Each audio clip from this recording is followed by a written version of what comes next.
எழுத்தாளர்கள் ஒரு பாட்டை எழுதும்போது யாரும் இடையூறு செய்யக்கூடாது, அவங்கள சுதந்திரமா விட்டுறணும் அப்படிங்கிறது பட்டுக்கோட்டை கல்யாண சுந்தரத்துடைய எதிர்பார்ப்பு. அவர் அப்படிதான் பாடலும் எழுதுவாரு. ஆனா எம்ஜிஆர் அதற்கு நேர் எதிர். பாடலாசிரியர் பக்கத்திலேயே உட்கார்ந்துக்கிட்டு, ஐயா இந்த பக்கத்தை இப்படி மாத்துங்க, இந்த வரியை இப்படி மாத்துங்க, காரணம் இது என் கொள்கைக்கே உடன்பாடா இல்லை, என்னுடைய கேரக்டருக்கு இது பொருந்தலை அப்படின்னு ஏதாவது சொல்லிக்கிட்டே இருப்பாரு. அதனால எம்ஜிஆர் படத்துக்கு பாடல் எழுதுவதையே பட்டுக்கோட்டை தவிர்க்க ஆரம்பிச்சிட்டாரு.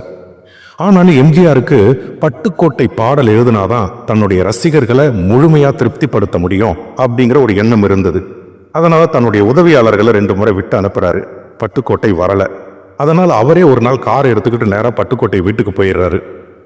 நேரே எம்ஜிஆரே வர்றதை பார்த்த உடனே பட்டுக்கோட்டைக்கு அதிர்ச்சி. வாங்கனே அப்படின்றாரு, எனக்கு படத்துக்கு ஒரு பாட்டு வேணும், எப்படியாவது எழுதி கொடு பட்டுக்கோட்டை அப்படின்னு கேட்குறாரு.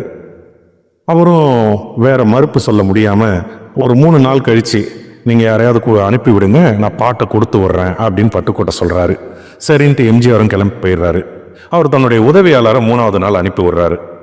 உதவியாளர்கிட்ட பட்டுக்கோட்டை வேண்டா வெறுப்பா ஒரு பேப்பரை இருந்தா புடி அப்படின்னு கொடுத்துட்டு போறாரு. அதுல பாடல் எழுதி இருக்கிறாரு. அப்படியே அந்த பாடலை பிரிச்சு பார்த்துக்கிட்டே வீட்டு வாசல்ல காலை வச்சு கீழே இறங்குறாரு உதவியாளர். அவருக்கு குப்பீர்னு ஆயிடுச்சு. காரணம் எம்ஜிஆரே இருந்தால் கலாய்ச்சி எழுதியிருக்கிறானே அப்படின்னு அவர் மனசுக்குள்ள ஒரு பயம். இதை போய் நான் எப்படி தலைவர்கிட்ட சொல்லுவேன் அப்படின்னுட்டு அந்த பாட்டு என்னன்னா, சின்ன பயலே செய்தி கேளடா, நான் சொல்ல போற வார்த்தையை நல்லா எண்ணி பாரடா, நீ எண்ணி பாரடா. ஆக இந்த பாடலை வாங்கி முதல் முறை எம்ஜிஆர் படித்து பார்க்கும்போது சிரிச்சாருங்களாங்க. காரணம், இவர் சரியாக தான் எழுதியிருக்கிறாரு. சின்ன பையலேன்னு எழுதியிருக்கிறாரு.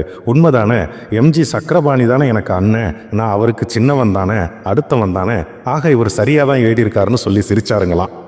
மேலும் தான் ஆட்சிக்கு வந்த உடனே எம்ஜிஆர் பட்டுக்கோட்டையை புகழ்ந்த ஒரு விஷயம் சொன்னாருங்க. என்னன்னா, முதல்வர் நாற்காலியில் உட்கார்ந்துட்டு இந்த 4 காலில் ஒரு கால் பட்டுக்கோட்டை கல்யாண சுந்தரம் கொடுத்தது அப்படின்னு பட்டுக்கோட்டையை ரொம்ப பெருமையா பேசியிருக்கிறாருங்க. இதை போன்ற பல 100க்கும் மேற்பட்ட பதிவுகளை பார்த்து ரசிக்க நம்முடைய சேனலை சப்ஸ்கிரைப் பண்ணுங்க. நன்றி.